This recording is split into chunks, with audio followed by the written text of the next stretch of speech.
do you say? Hey Suu Kyi, what do you say? How many homes got burned today? How many homes got burned today? Justice is our demand. Justice is our demand. No peace on stolen land. No peace on stolen land. Does your tongue stick to the roof of your mouth when you look cameras in the face? You claim terrorism to blame the victims for their pain. For shame, Aung San Suu Kyi. For shame. When you spoke to the media, you denied Rohingya even their name. The crimes of genocide over which you preside are now what your legacy provides. You stood in front of the world and you lied. Do you hold your own dark nights around you to justify it? You take the side of soldiers and police. We once believed in you. We once all grieved with you, but now we pray for you. Because what can we even say to you? You don't hear the testimony of the nearly 1 million displaced. And when we try to show the graves to you, you just turn away. So now we say goodbye to you. We called your election the dawning of a new day, the start of a new world, the turning of the tides with Aung San Suu Kyi. You stopped your ears and you refuse to hear the cries. So now we say goodbye. We met at around this time last year as well to show our support for the Rohingya when this entire violence really started and started gaining media coverage.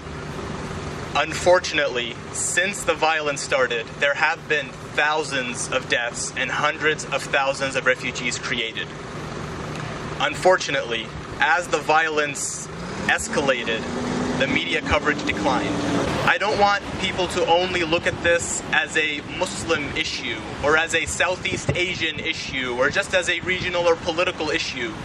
This is a humanitarian issue, a humanitarian cause, a humanitarian crisis. You don't have to belong to any political party. You don't have to belong to any religious group.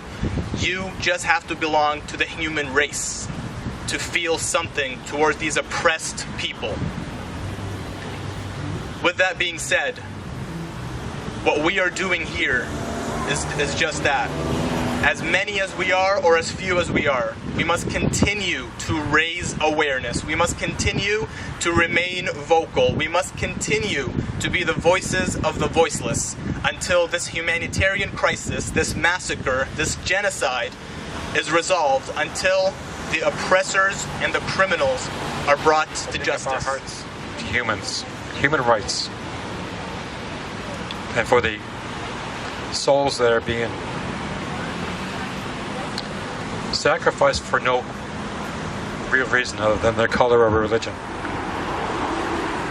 Great Spirit, help us eliminate that kind of those atrocities. As we gather here today, let us remember those who have passed and pray for those whom we can help survive. My role as a councillor, I see two things.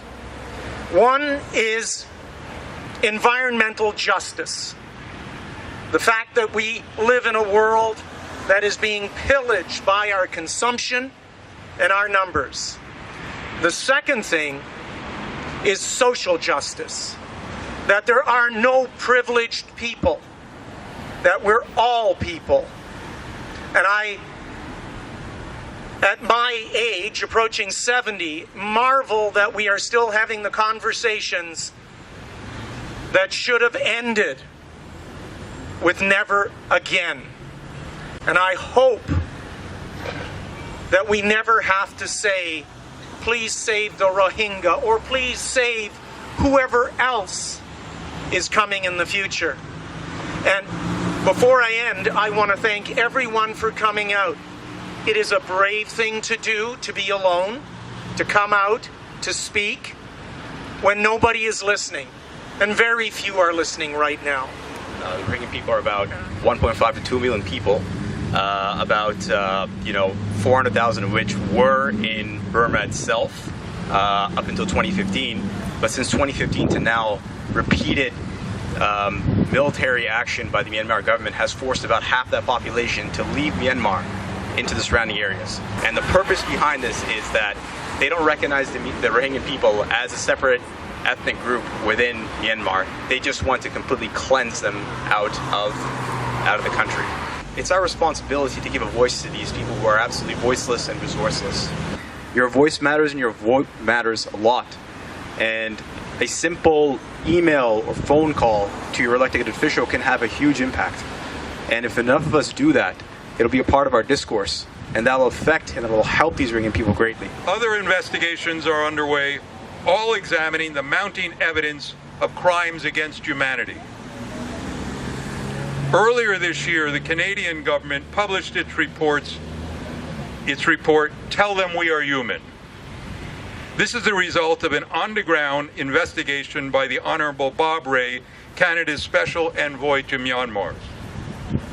His report is wide-ranging for tackling key aspects of the crisis.